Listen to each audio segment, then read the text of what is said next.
Hey, everybody, and welcome to Holy Smoke, Cigars and Spirituality. I am Christian A. Smith, the host and the heretic. We're back for more disruptive faith-based content. I got a few of my friends here, and we have an excellent show today entitled Sex Work. What does the Bible say about that? So first of all, shout out to everybody in our Patreon community. Thank you so much for supporting the work that we do and being a part of this live experience. We love you and we appreciate you. Then to all of you who are listening on the various podcast platforms, thank you for continuing to listen. Also, I want to encourage you to share these episodes with a few people in your network.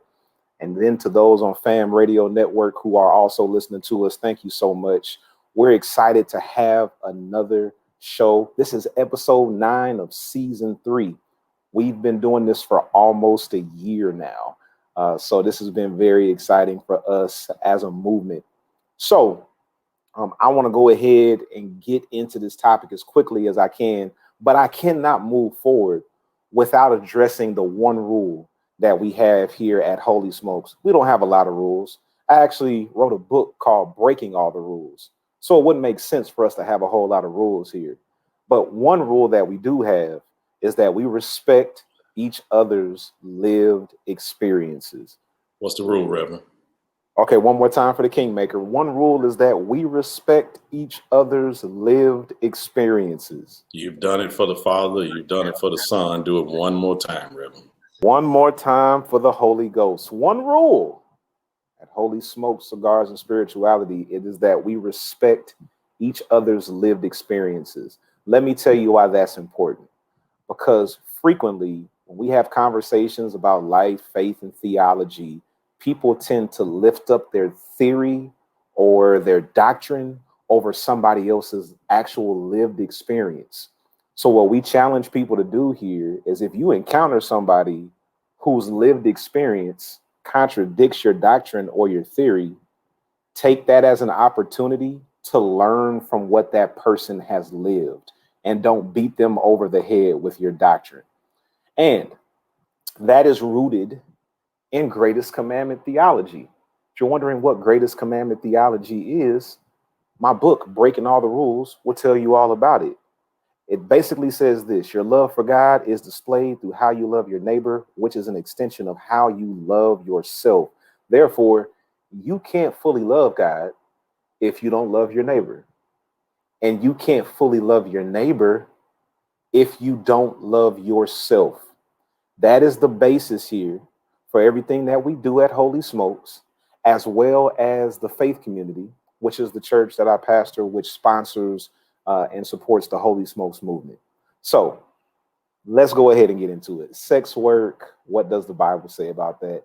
I'm excited about my partners here today.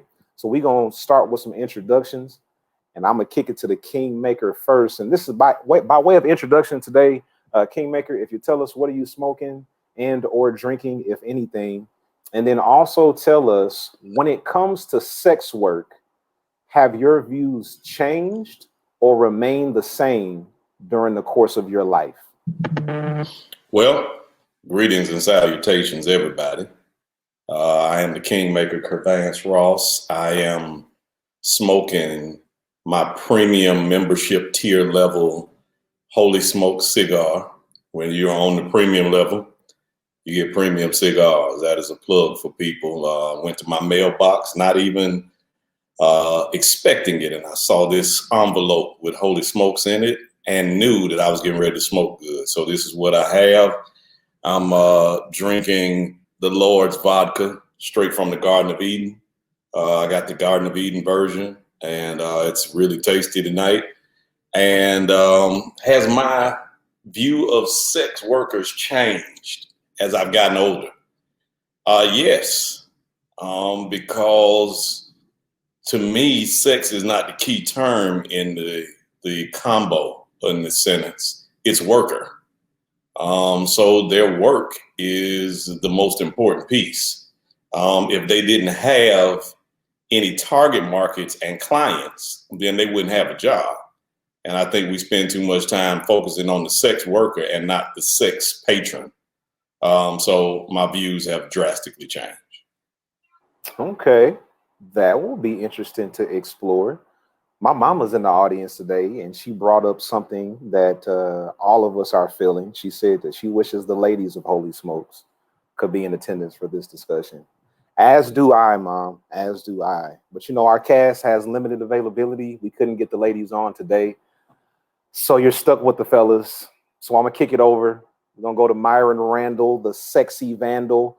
Randall, tell us, what are you smoking and drinking? Hello, friends. I am glad to be with y'all again. I am smoking the Holy Smokes Connecticut, sweet Connecticut here. I'm enjoying it, man. I'm always already, 1/3 in.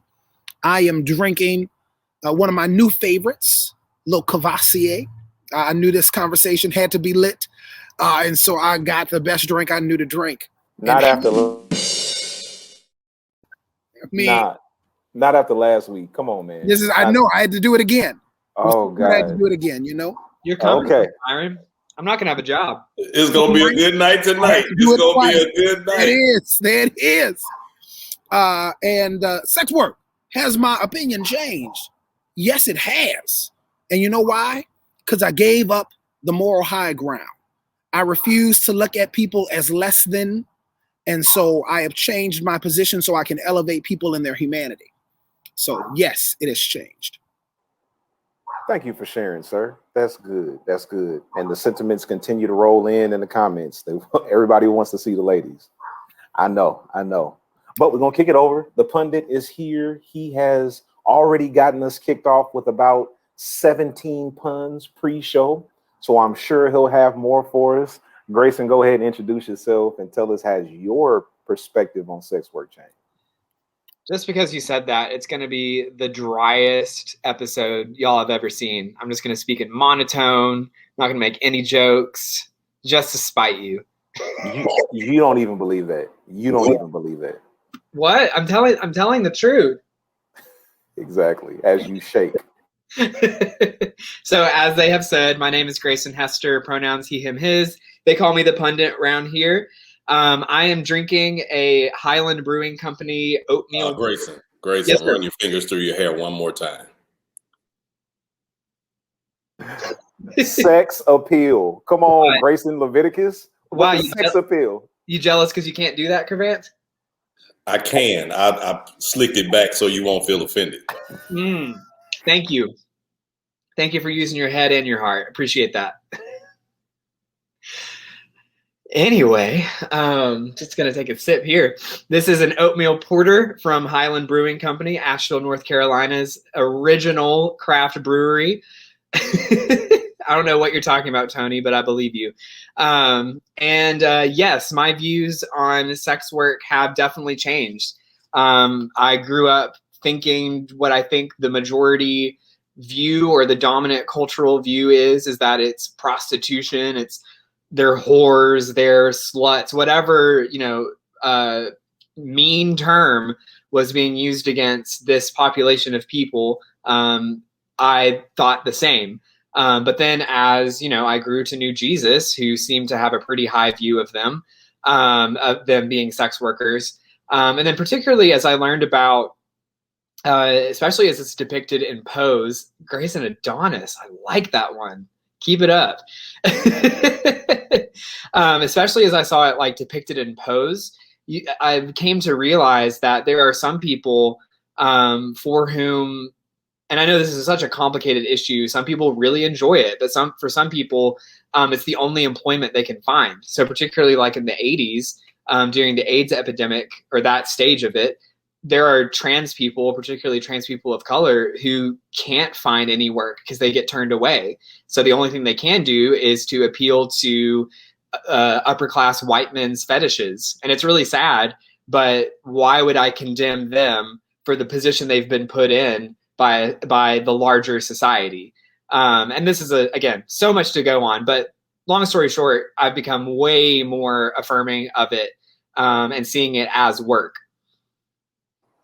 Thank you, sir. Thank you. That's good. I think this is going to be a really interesting conversation.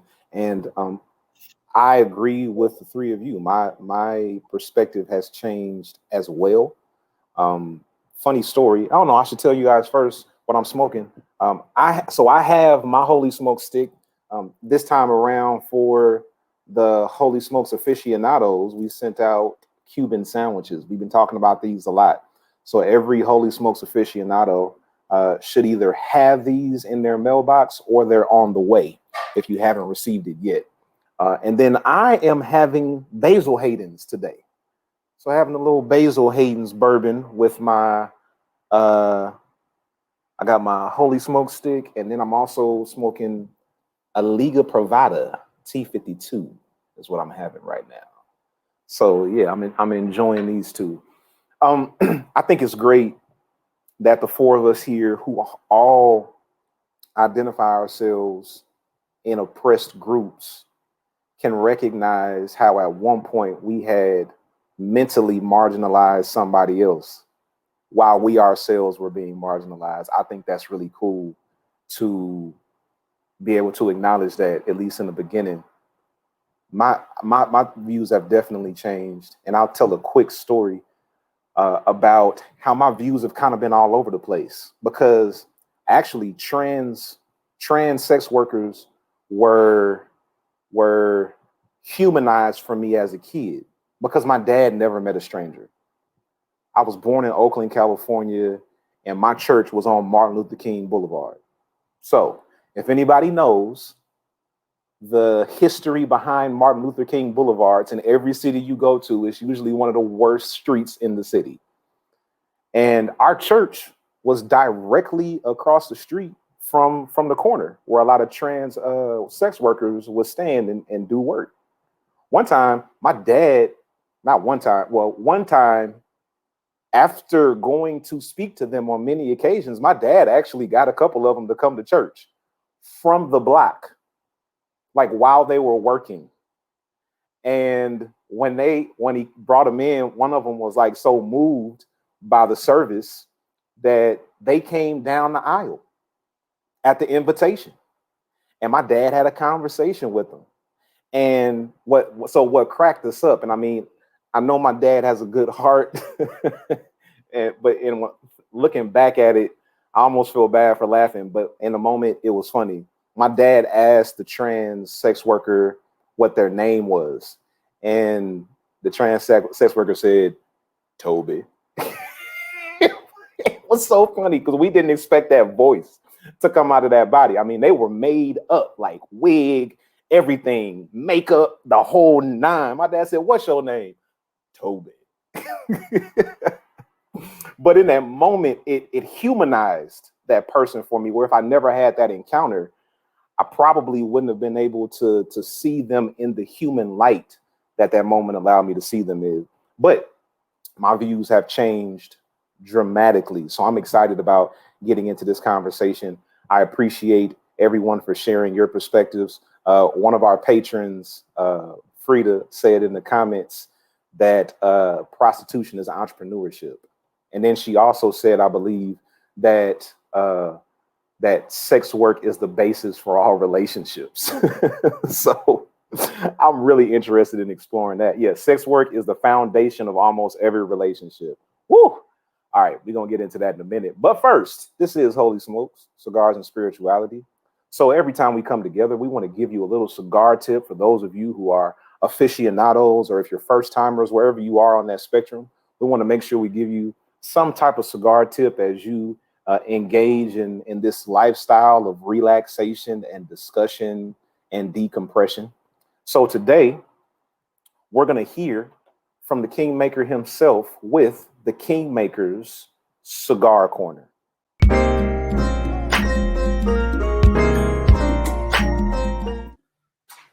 So excited to give you this tip today. We've been talking about cigars, but I have not heard us breach the reality of how you maintain the cigar. And I'm going to give you a tip on how to season your humidor.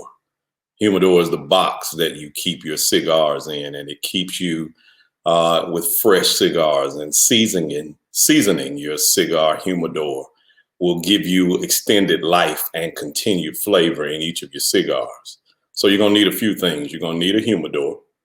You're going to need a hygrometer. You're going to need some distilled water. and a shallow dish. So the first step, humidor seasoning, is just clean it. It doesn't require any soap. You can do it with a paper towel. You can do it with a sponge, but a humidor thrives off of cleanliness. The next thing you're going to need is you're going to need to use the distilled water, and you're going to combine it with the bowl. You need to pour an amount into the bowl, and that bowl needs to be able to sit in there. The distilled water is going to give the wood the moisture necessary to make sure that everything is there. The next thing you're going to do is you're going to just need to have some patience. You're going to need to wait for about 3 to 5 days.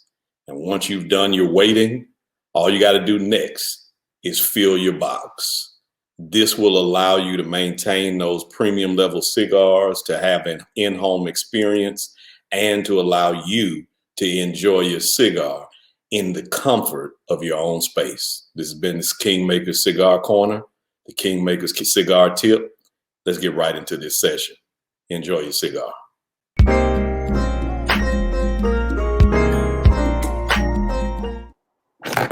Shout out to the Kingmaker for blessing us with the tip. I have been afraid to broach the season your cigar piece because it's so complex and there's so many different ways to do it. I was like, I don't even know where to start with that one. And I haven't even mastered my process yet. So I appreciate you sharing that insight with us, sir. I appreciate that. All right. Sex work.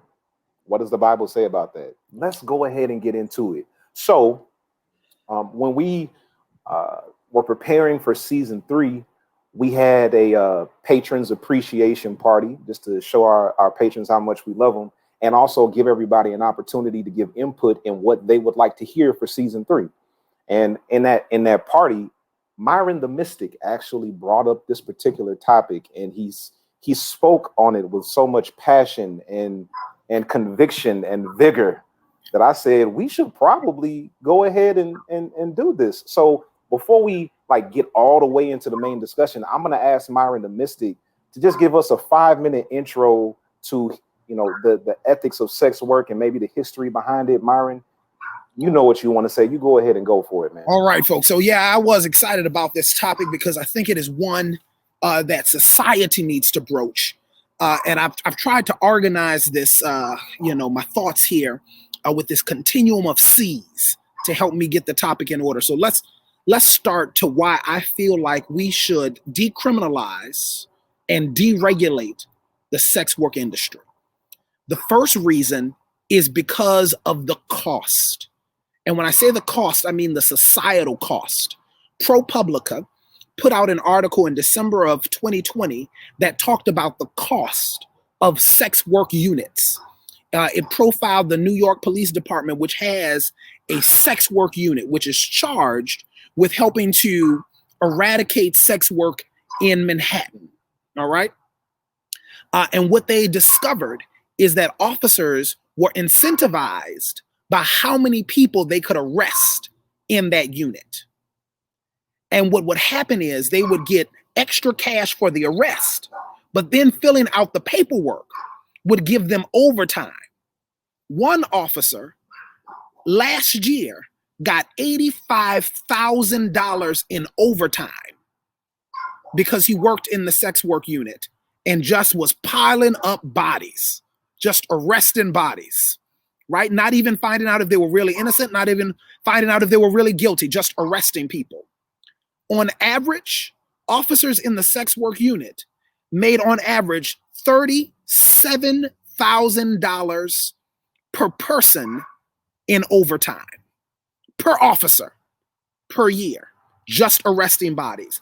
It cost a whole lot of money to regulate what we're going to call a victimless crime. And when we call it a victimless crime is because usually sex work happens between two consenting adults. That's the next C. The next C is consent. Because what I am not advocating for is the decriminalization of human trafficking. As a matter of fact, I think human trafficking laws should get more intense and we should regulate more. But the problem is this: the people who are often doing human trafficking get shielded because of the criminalization of sex work. For example, if I am being coerced, there's another C, into sex work, I can't call for help because ultimately the person who will get arrested is me and not the person who is coercing me into the sex work. So it costs a whole lot of money. The next C is complexity. The ProPublica article pointed out, it interviewed about 150 different individuals who were in the sex work trade. And what they discovered is the vast majority of them, sex work was their last option. It's not what they started out wanting to do. Now, listen, there are some folks that want to do sex work. I don't know what to do with those folks. You go ahead, do your thing. But there's some folks, this is their last option. They got pushed to the wall, and so they operated in sex work in order to make the funding necessary to live their lives. Well, what happens? They get arrested, and their situation gets exacerbated, I'm trying to use another word for exacerbate so I don't made worse. Made worse. Made worse. There you go. My God. Their situation deteriorates, gets made worse because they've been arrested. And so while they were just trying to get money to pay for rent, they're now trying to get money to pay for a lawyer. They're trying to get money to pay for bail. They're trying to get money to pay for bond. They're trying to get money now to pay for childcare because their child has been taken from them while they're in custody. So it really just deteriorates their entire situation. And ultimately, for them to get the funding necessary, they've got to turn to more sex work. It's a complex issue. They also noted this in ProPublica, and I hope you're ready for this, that the majority of people in Manhattan purchasing sex work were Caucasians. But the majority of people getting arrested for sex work were Black and brown individuals. It's a complex issue. Now let's switch over to the spiritual side, to why Christians should be concerned. The first reason Christians should be concerned is context. When you look throughout the context of Scripture, you will see that sex work exists from the New Testament all the way back through the Old Testament. We see sex work from Tamar all the way down to the woman who was taken in the very act of adultery and thrown at the feet of Jesus. Sex work is all over the Scripture. The only time we see sex work condemned is when the Apostle Paul starts to condemn what we believe is sex work when he uses the word fornication. We did a whole episode on that. I wasn't on there, so let me say this little piece, and y'all let me know when my time is coming up here.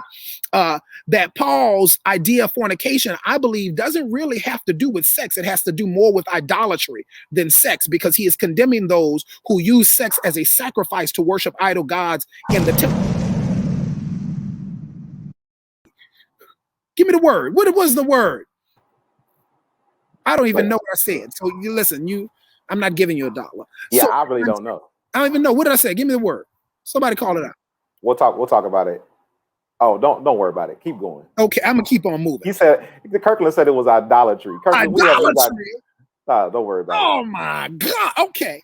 Keep going. Context. It's never condemned. We see Paul condemning it, but usually it's because of idolatry more than it is actual sexuality. So they were using sex as a sacrifice to worship an idol god, namely a group called the Diana cult. But we can talk about that on a later date. You can plunge my mind on that. And then lastly is condemnation and compassion.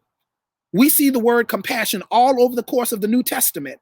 It says that Jesus was moved with compassion for people who were affected by issues they could not control. And we as Christians need to be moved with compassion for people who are affected by issues they could not control. And Jesus did not condemn them. As a matter of fact, that woman who was brought to him, caught in the act of adultery, Jesus said it directly to her, "I do not condemn thee." And folks, we need to stop condemning people for what they choose to do or what life has caused them to do, what their context, what their situation has created no option for them to decide what to do instead of. So that is why I think we should decriminalize and deregulate sex work. I think we need a mic.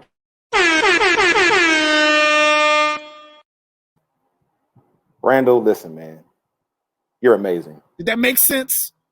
Listen, everybody was in the comments talking about how they feel like they were in a class or a workshop. Yeah, right. I was about to say we can organize it. I want to be clear, because this is a topic. I don't want people to think I'm recommending sex work for them. That's not what I'm saying. Hey, go be a sex worker. I'm just saying we need to stop condemning people who their environment has caused this to happen for them. So before we move forward, Kirkland, Big Sexy, hit you for idolatry. I don't agree with that. But I'm going to apply that dollar jar to Nexie. Nexie is not a common word that everybody just uses all willy-nilly. You used that earlier. I said Nexie? Yes, you did. I just rolled off the tongue. I didn't even know. Yeah, you like Nexus. It's the Nexie. Oh. Then I'm going to give you this. Because you said exacerbate and Grayson saved you, but no. Yeah, but he got help. He got help. This is teamwork here. He got help. It was too late because we could have hit him before Grayson jumped in. We were just slow. We were just, slow on the trigger. Did you? You know why he didn't do it is because Grayson is in the same space he's in, so he didn't blame him. This is sexism, Doc. This is sexism, bro. Sexism? Mm-hmm. We're all men. What do you mean? He don't see me as a man no more. He don't see me as a man, Doc. I'm asexual to him, Doc. He see me as asexual, Doc. I'm not in the same space, Doc. Oh my God! I can't believe I just said Nexie out of the top of my head like that. Yeah, you just rolled off the tongue. Yeah, I was like, we're not going to hit him for that. So yeah, you did a great job. You taught us a whole lot, but you got $2 jars right there. So we are still working up to my iPhone fund. Praise the Lord, everybody. Myron, so great. You brought so much insight. You talked about the economic component of it. Mm-hmm. You talked about the spiritual component, care, compassion, coercion. You're such a preacher, of course, right? He's always gonna to bring the preacher alliterations, but you do it in such a He's a Baptist preacher at that. You got to have something, so mnemonic device so they can remember it. A device for remembrance. It's a device for remembrance. That was good. You caught it. You caught it. That was good that time. So there are so many directions in which we can go with that topic. So this is what I want to do today that I don't generally do, because you touched on the spiritual component. So today I want to start right here for people of faith, particularly Christians who hold the Bible in high regard as it pertains to how it directs their lives. And I want to go ahead and throw out the question, what does the Bible say about sex work? You mentioned a few things, Myron, but didn't go into any particular detail. Grayson or Curvance, do either of you have any scriptures you'd like to bring up where the Bible references sex work, talks about sex work? Is it always positive? Is it always negative? Is there a mixture? Grayson, you got anything? Oh, well, the Kingmaker is ready. Go ahead, Kingmaker. The times that I have seen sex work in the Bible, is not about the work. It's generally the worker. And so there's no real that I can call to my recollection. Mm-hmm. No real focus on sex working. It's the worker, and they're only using it to identify their occupation, to identify their role. Once they identify their role, they don't talk anymore about it, whether it's a harlot, whether it's the situation with Judah and his daughter-in-law 3 times over, whether we're talking about Hagar, really whether we're talking about, I think that is Naomi, where you could literally say, laying at his feet, she sold herself for a come up because her mother-in-law told her to do so. Within that, there's no condemnation, there's no negative. And of course, as you say, when you get to the New Testament, you got preachers, elders, bishops, and potentates literally using this woman to catch Jesus up. It was not about the woman. This was literally, she was used as a tool. So not only was she pretty much put in a position to be captured on Snapchat, she was in a space where now that they captured her, let's use her to minimize the master. So she got used twice. So this is not even a sex work topic in the Bible. It's literally a mechanism to show how the Bible is inclusive of everybody, no matter what your occupation, circumstance, or background. Yes, sir. Thank you for sharing that. I think it's I think it's really interesting also that we should have at least a basic definition of what we mean by sex work. Because a lot of people, when they say sex work, their mind goes somewhere. So for the sake of this, we're just talking about sex that is had in exchange for some type of compensation, whether it be cash, cars, cribs, or creature comforts. When you get the cash in exchange for some ass, that's what it is. But yes. So when you're getting the D for some diamonds. When you get a pink slip for a little lip. Stop, please. Everybody stop. This is going too far. When you secure the vag so you can secure the bag. Oh. I don't want to do this. You're getting some wealth for the WAP. I'm done. Okay, look. This is getting out of control. See, this is why we need the ladies, because the ladies keep us grounded. Ladies, please come back. Karima, the truth, Nikki, the anchor. We need y'all so bad. Please, we need y'all to come help us. I can't do it without y'all. I just can't do it. When you go down on the shaft so you can get up on the cash. All right, we have exhausted the puntastic alarm for the day. You're not even drinking Cavassier. And just the tip means both ways. All right.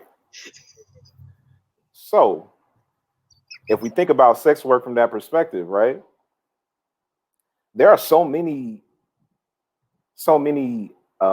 examples of sex work in scripture that we generally don't even think of, especially when you bring up coercion, Myron.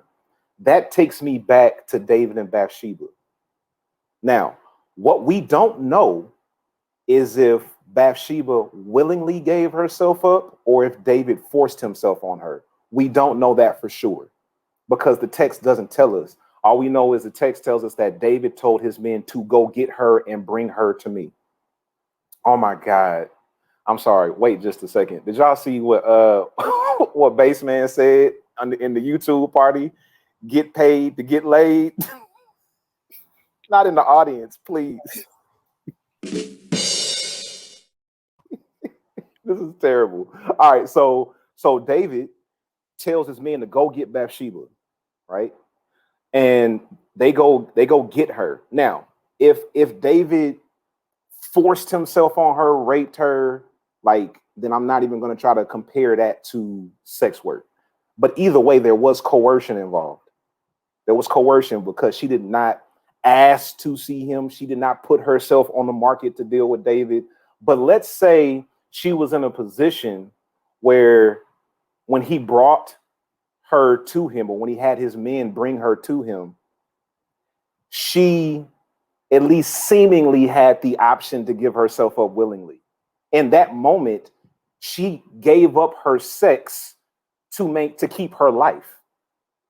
Much like many sex workers today who are just working in the sex industry just so they can keep their lives. So in that case, Bathsheba could be a sex worker, but when we look at that text, we're not looking at it that way. We're not looking at that reality that she had to work through her sex to appease the king.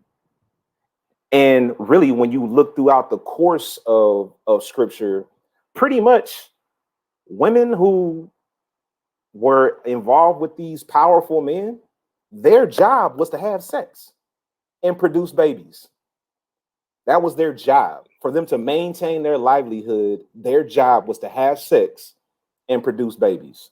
So sex work litters the scriptures if you look at it from that perspective.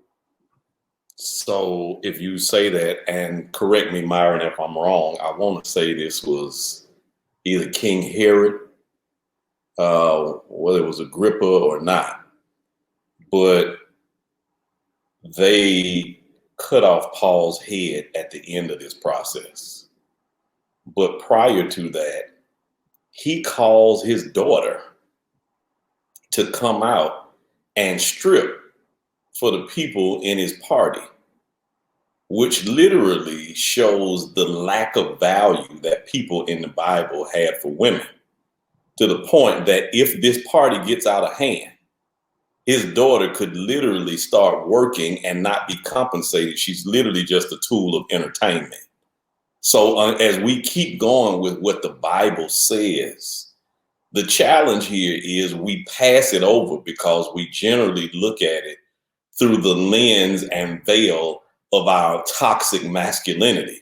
And we minimize it because it is okay for us to not see women as valuable, because the way that the Bible has been redacted and been seen through the eyes of men does not give credence to a valuable woman.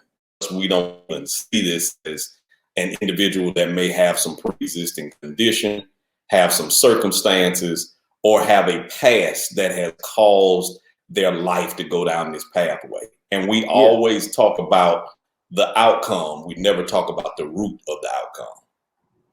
Yeah. So I also want to say this. Thank you for that. And I want to go to Grayson and I want to go to Myron, because Josh Carpenter is in the comments and he brought up a great point. He said Bathsheba is not a sex worker. She is a rape victim. And you know what? Like I said, that is more than likely what happened. What I'm saying is that is a likely insinuation of that text. So I'm very big on dealing with what's insinuated. And then he said that also, he said many sex workers are not sex workers. They are rape victim coerced by economics. Absolutely. Either way, Bathsheba's the victim. I want to make sure I'm being clear. I am not trying to demonize Bathsheba. If you've heard anything from me, you know I'm not demonizing Bathsheba. I'm just talking about the reality that it's like a combination. Like, yeah, she's raped by economics, she's raped by patriarchy. And in order to do that, to maintain her livelihood, she has to have sex. Like, so yeah, we can call it rape. We can call it like rape culture, sex work. I don't know what we want to call it, but I think there's some nuance there that deserves to be explored. But Grayson, go ahead, and then I want to kick it back over to Myron. Go ahead, Grayson. Yeah, I think whether or not David forced himself on her is sort of a moot point, just because of the power imbalance that's involved. So the fact that David is the literal king of all of all the world that both Bathsheba and he likely would have been familiar with, I think it doesn't really matter how willing Bathsheba was or how gentle the sex was, because there is very little consent, if any, that can enter into that picture when she is forcibly kidnapped from her life because a man didn't want to have blue balls because David was like, I'm horny, she's pretty, bring her over to me.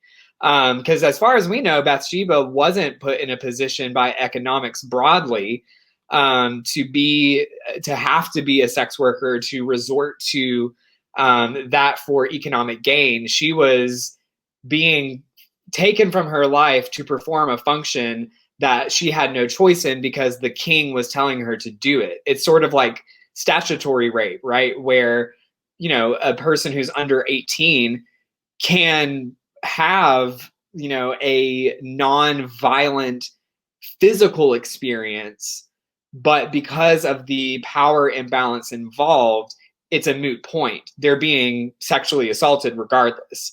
So I don't know that splitting those kinds of hairs in this instance, while I think is a useful thought exercise, kind of makes me a little uncomfortable, just because it does seem to, and I don't think we're intending to, but it does seem to move the focus away from the fact that it was going to be rape the minute that David said, bring her to me, it was rape.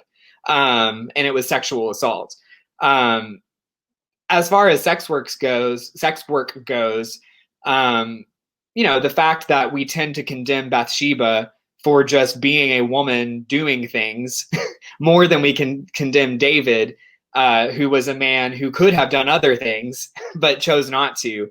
I think just speaks to a larger, Christian, you named it, rape culture, patriarchy, male domination, misogyny, whatever you want to call it. That also, makes us valorize, which means lift up very highly Mary for being a virgin.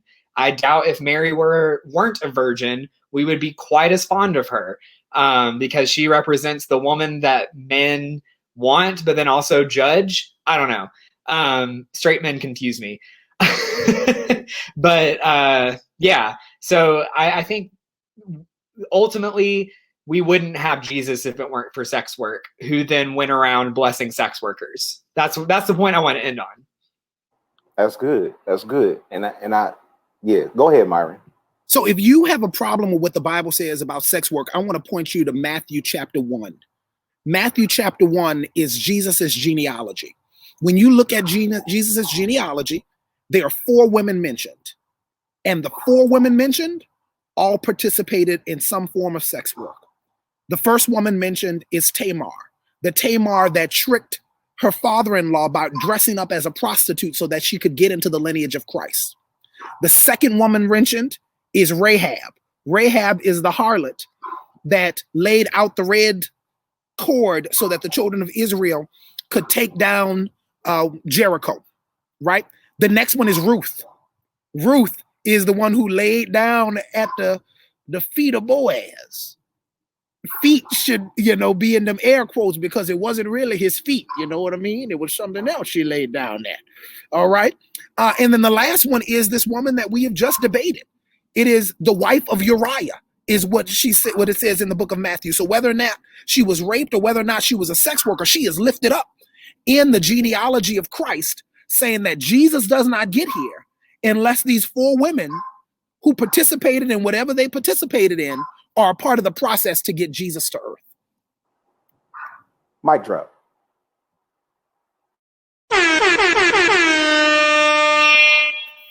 I want to dedicate that mic drop to Cavassier, a spirit since 1848. Myron came locked and loaded. So this is my thought.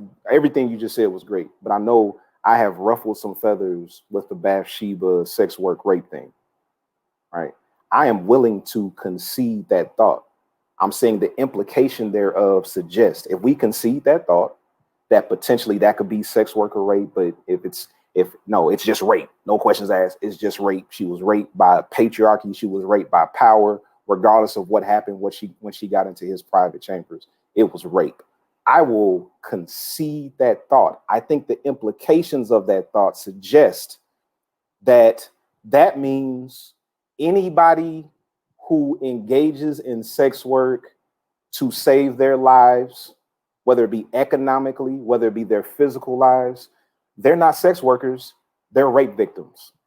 And I'm okay with that. But I think that's the implication of what's being said here, because the Patreon community is going off on me right now. And I appreciate that. Challenge me, please do. I'm just saying, if that's where we're going to go, I think there are implications there that unless you're a person who willingly enters into sex work because that is the option you want to take. Like, you have other options, but that's the one that you want to pursue. Like, if you're not entering based on your various options, then you're being raped by the system. Am I wrong? Am I right? I'm cool with being wrong. It's just a thought. I'm just following. Yeah. Anybody got any thoughts on that? Yeah, I think that's important. And I wanted to go back and correct. I said Naomi early on when I should have been using Ruth. Naomi was her mother-in-law. I think you bring up a great point, Christian.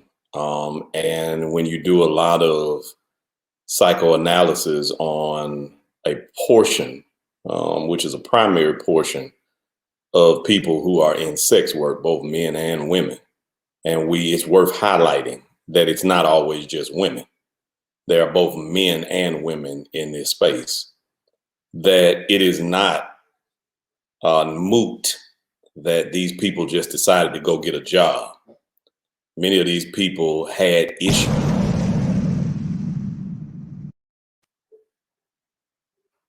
I honestly have no idea why he gave you that one. Just keep going.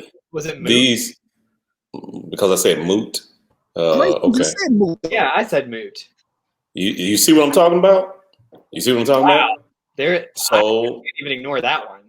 So in this reality, some unresponsible, nasty adult in childhood turned on their sexual meter by doing something abusive, disrespectful, or just tasteless. And because of this, often the results have come into actions, circumstances, and job functions that were not just neutral in their result. And we never, ever talk about why people do what they do. And I think the church has a horrible time of always looking at the outcome. We literally got to go back and look at why, whether that why was a person that abused them at an early age or a system that continues to abuse them throughout their life. If your system is abusing you, if your government is abusing you, if they marginalize you or people in your family do that and you end up in a circumstance, let's not just keep looking at the outcome. Let's look at the cause behind it. And we as the church are not cause oriented in our spirituality. We are just response oriented by the effect that we see at the end. And it's gotta be us getting beyond our piety and start looking at the fact that people have issues. People have circumstances. People have situations that get them to the place. And without talking about that, we are raping people of their past. We are raping people of their health. We're raping people of their deliverance. And we're raping people of their relationship with God because we don't care about what got you here. We're only concerned about where you are in our eyes of culture. Can we give that a mic drop? Boom. Boom.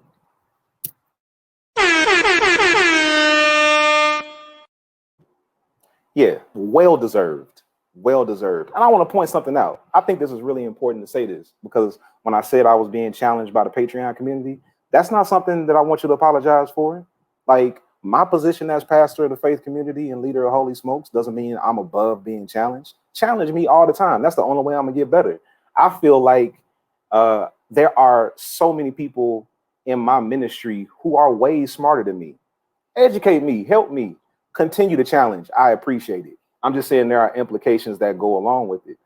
And I think, you know, at a different time, maybe we can explore all of that.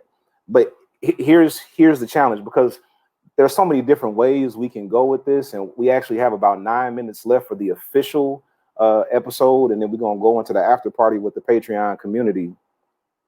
So what I'm hearing is that sex work is sex work when you have other options. When sex work is done because you don't have other options, it's rape. Whether you're being raped by a system or by an individual. And I think that exposes something to me in this moment that I've never considered. When I go back and think throughout the history of patriarchy, I observe in our culture all the time how people in the sex wars, the gender wars, are always going back and forth about men ain't shit. They want you to do this and they ain't got no money. And then, you know, men saying women ain't shit, and blah, blah, blah, yada, yada, yada. And it's going back and forth all the time. And I think a lot of times it's because we're missing the evolution of our culture. There was a time where women couldn't even be in the workplace. So the only option they had to make a living was to connect themselves to a man whom they served in many ways, including sexually. Now we operate in a space where women have more options. So it's hard for me to say this, but based on this line of thinking that we're using, prior to women being able to operate in the workforce, were all women not being raped by patriarchy? All of them. I mean, because if you even hear women who, from the educational standpoint, say, I went and became a stripper because I wanted to pay my way through school. Think about that. That is an economic marginalization. You've literally been raped of your economy, marginalized to the point that if you want to get an education, the system has not provided an opportunity for you based off of your socioeconomic situation. So what you've done is looked at what is the best way I can get a lot of money quick instead of deal with Sally Mae and deal with financial aid. All of this is a circumstance of a situation where our economy, our government, or our own culture has raped women over and over again. And then we get mad when they are now forced to do something that we forced them to do. That's a challenge, and we don't talk about it enough. Yeah. Grayson, what do you think? Well, I think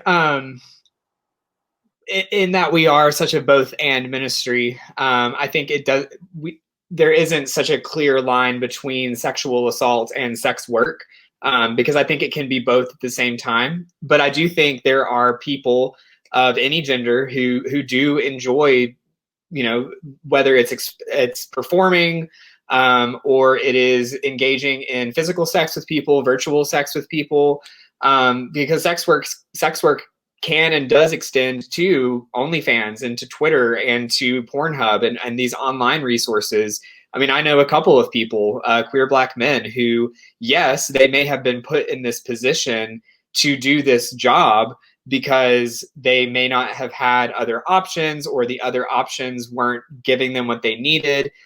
Because, someone might be able to work at a minimum wage job, but they may actually prefer to do the sex work because they actually have agency and control over their own business and their own body, as opposed to having to clock in, clock out, and be totally subject to the whims and the wills of a manager, who is then, of course, subject to the whims and the wills of a stock market and all of these other things, within which they have little consent at all. So there are some who engage in sex work even if they have other options, because, hey, at least they have some say in what happens, and probably get more money by playing on the sexist patriarchal system. It's like, okay, you're going to get pleasure from this. Well, I'm going to get money from you. And so, like, I have, like, the friend I mentioned, he has like 60,000 followers on Twitter and is probably going to be much wealthier than I am, by doing sex work online and in person.